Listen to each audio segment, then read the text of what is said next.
Hezbollah के अपने video viral करने शुरू कर दिए हैं।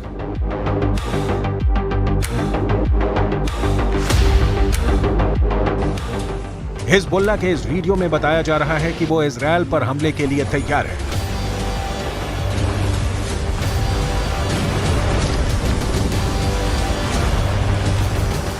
इस वीडियो में हिजबुल्लाह का मैसेज साफ है कि उसका अटैक ऐसा होगा जो इजरायल रोक नहीं पाएगा।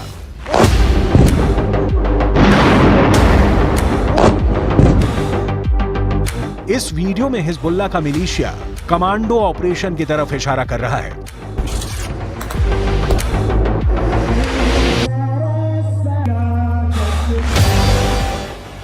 इस वीडियो में हिजबुल्लाह बता रहा है कि उसके कमांडो मोटरसाइकिल पर आएंगे और इजरायल की सेना भागती हुई नजर आएगी।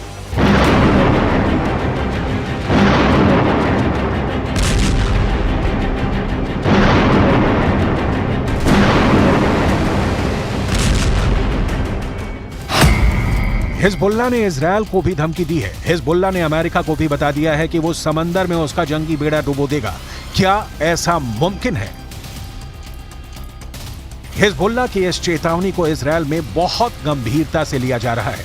हिजबुल्लाह कैसे युद्ध लड़ता है, ये इजरायल पहले भी देख चुका है। इस बार गाजा को बचाने के लिए हिजबुल्लाह इजरायल से लड़ना चाहता है और इस बात को लेकर इजरायल से ज्यादा अमेरिका बेचैन हो गया है। ये दोनों देश हिजबुल्लाह को आतंकवादी गुट मानते हैं, जबकि रूस, चीन, कतर, ईरान और भारत भी हिजबुल्लाह को आतंकी संगठन नहीं मानते। संयुक्त राष्ट्र भी हिजबुल्लाह को सिर्फ एक मिलिशिया मानता है, लेकिन हिजबुल्लाह की नई धमकियों के बाद कई सवाल उठे हैं।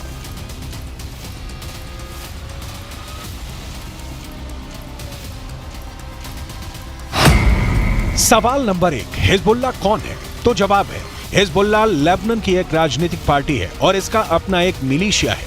सवाल नंबर 2, हिजबुल्लाह की ताकत क्या है? तो जवाब है, हिजबुल्लाह के पास 1000 लड़ाके हैं, जो लेबनान की आर्मी से भी खतरनाक फोर्स मानी जाती है। सवाल नंबर 3, हिजबुल्लाह क्यों इजरायल और अमेरिका को धमकाता है? लेबनान में हिजबुल्लाह संगठन को खड़ा करने वाला है ईरान, और ईरान अमेरिका और इजरायल का सबसे बड़ा दुश्मन कहा जाता है। सवाल नंबर 4, हिजबुल्लाह को इजरायल क्यों इतना बड़ा खतरा मानता है?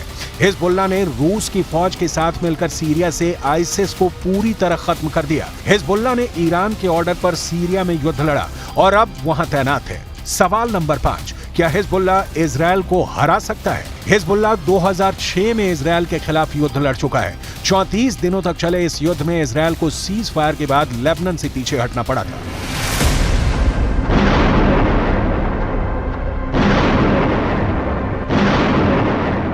अब 7 अक्टूबर को हमास के अटैक के बाद गाजा पर इजरायल के हमलों ने हिजबुल्लाह फोर्स को सुपर एक्टिव कर दिया है। हिजबुल्लाह ने बहुत साफ शब्दों में कह दिया है कि वो इजरायल पर हमला कर देगा और ये वार्निंग देने से पहले इजरायल तक मैसेज पहुंचा दिया कि अगर इजरायल की सेना फिलिस्तीन के गाजा में घुसी तो वो उत्तरी सीमा की तरफ से इजरायल पर चढ़ाई कर देगा। इजरायल और लेबनान के बीच करीब 130 किलोमीटर लंबा बॉर्डर है और यहाँ संयुक्त राष्ट्र की शांति सेना तैनात रही है। इसमें भारत की फौज भी शामिल है। इस वक्त इजरायल को गाजा से ज्यादा इस बॉर्डर की टेंशन है, क्योंकि अगर इजरायल गाजा में घुसा तो हिजबुल्लाह उत्तर की तरफ से इजरायल से हमला बोल देगा।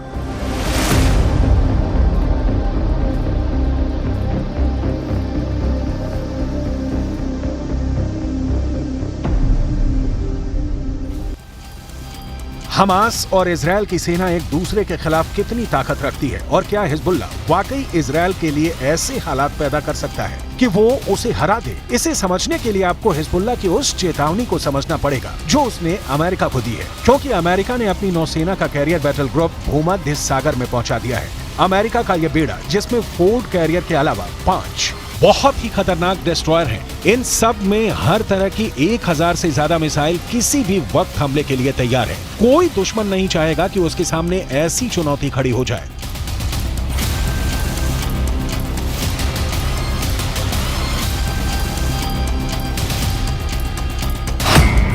इस वक्त ये कैरियर इजरायल के गाजा में पश्चिम में भूमध्य सागर में तैनात रहेगा और वहीं से ऑपरेशन चलाएगा। उसकी रेंज में लेबनान भी होगा, सीरिया भी होगा, तुर्की भी होगा और मिस्र के आसपास का इलाका भी होगा। यहीं से ये इजरायल के एयर स्पेस को सुरक्षित रखेगा और हमला भी कर सकता है। ये सब ऑपरेशन अमेरिका के फोर्ड क्लास के कैरियर और उसके बेड़े में मौजूद बड़े बड़े डिस्ट्रॉयर पूरा कर सकते हैं।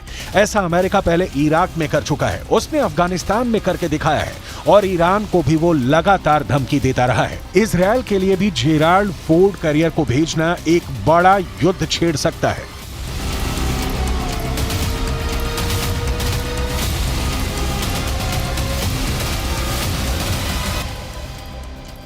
यही भरोसा अमेरिका अब इजरायल को दिलाना चाहता है कि समंदर से ऑपरेशन चलाकर अमेरिका सीरिया पर भी बमबारी कर सकता है, लेबनान के बॉर्डर को भी सैनिटाइज कर सकता है। लेकिन लेबनान में हिजबुल्लाह को अब ईरान से ऐसी मिसाइल मिल चुकी है जो अमेरिका के इन विशालकाय जहाज को पल भर में डुबो सकती है।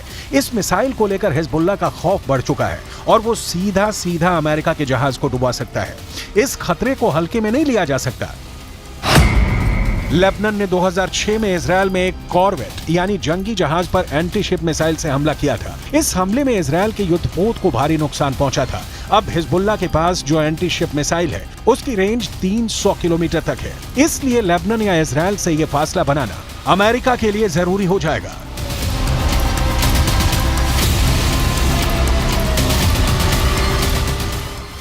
इसमें कोई शक नहीं कि हिजबुल्लाह की लीडरशिप तेहरान से मिलने वाले ऑर्डर पर काम करती है। इसलिए सवाल यह भी कि क्या ईरान चाहता है कि हिजबुल्लाह इजरायल पर अटैक कर दे।